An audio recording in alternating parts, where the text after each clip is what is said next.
Bonjour à tous. Alors aujourd'hui, deuxième partie du cours des forces.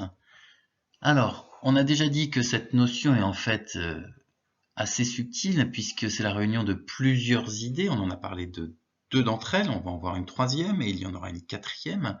On a parlé de l'origine d'une force en disant que une force est une action exercée sur le système et que cette action ne vient pas de nulle part. Il faut nécessairement un objet extérieur pour agir sur le système.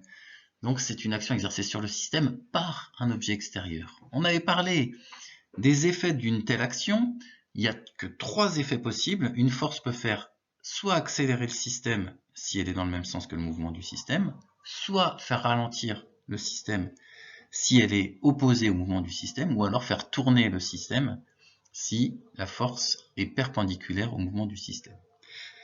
Donc une troisième idée qui est en fait toute logique par rapport à ce qu'on vient de dire, mais qui a posé beaucoup de problèmes.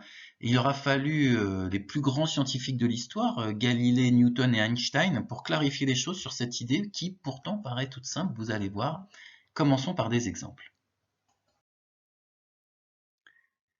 Un palais qui glisse sur une table, qu'est-ce qui lui arrive? Il s'arrête. Ah non, mais il s'arrête, on n'a pas le droit de le dire. Les trois mots qu'on a le droit de dire, c'est accélérer, ralentir, tourner. Alors, le palais glisse sur la table, il ralentit. Il ralentit à cause de quoi? Il ralentit parce qu'il frotte sur la table. Et alors, donc, si on supprime le frottement sur la table, alors là, on voit qu'il ralentit. Si on supprime le frottement sur la table, c'est ce que montre cette vidéo.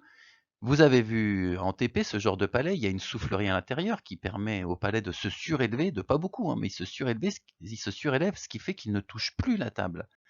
Donc cette vidéo montre bien qu'il ne touche plus la table. Et donc maintenant, quand on lance le palais sur la table,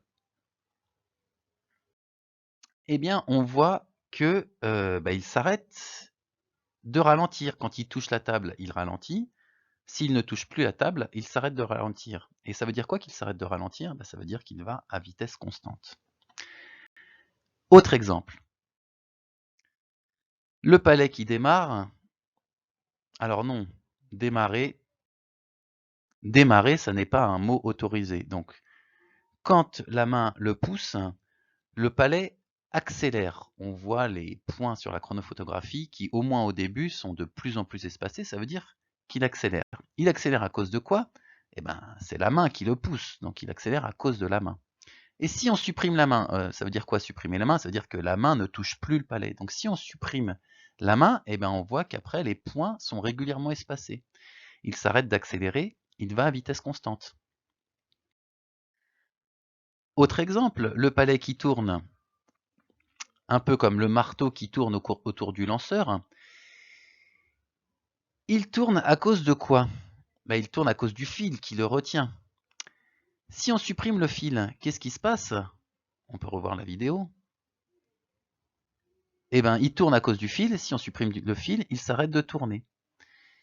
Et donc, ça veut dire quoi? Il s'arrête de tourner. Il va tout droit, ce qu'on voit bien sur cette chronophotographie. Et cette chronophotographie, c'est la même que celle du marteau lancé par l'athlète. Le marteau tourne à cause du fil. Si on supprime le fil, que fait l'athlète pour supprimer le fil? Il lâche le fil. Le marteau part tout droit.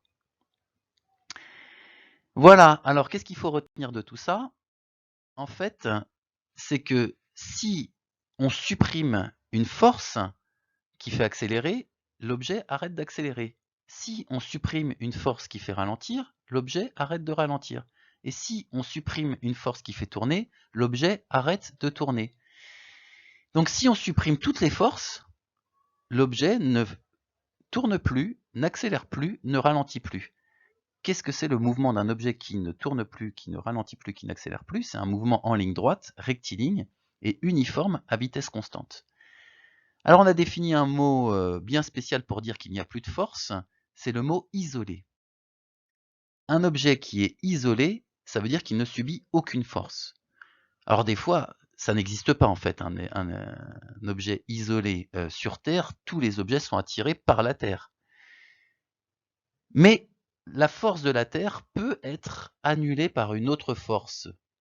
À ce moment-là, on parlera d'un objet pseudo-isolé, donc qui subit plusieurs forces, mais les forces s'annulent. Et à ce moment-là, s'il n'y a plus de force, il va en mouvement rectiligne uniforme. Rectiligne, on a déjà vu, ça veut dire trajectoire droite et uniforme avec une vitesse constante.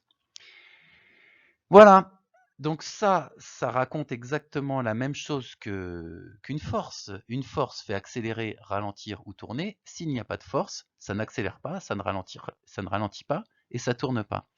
Que dit ce principe en plus? C'est que si on arrête la force, l'effet de la force s'arrête tout de suite. Donc on retiendra que l'effet d'une force est instantané. C'est ça que raconte le principe d'inertie.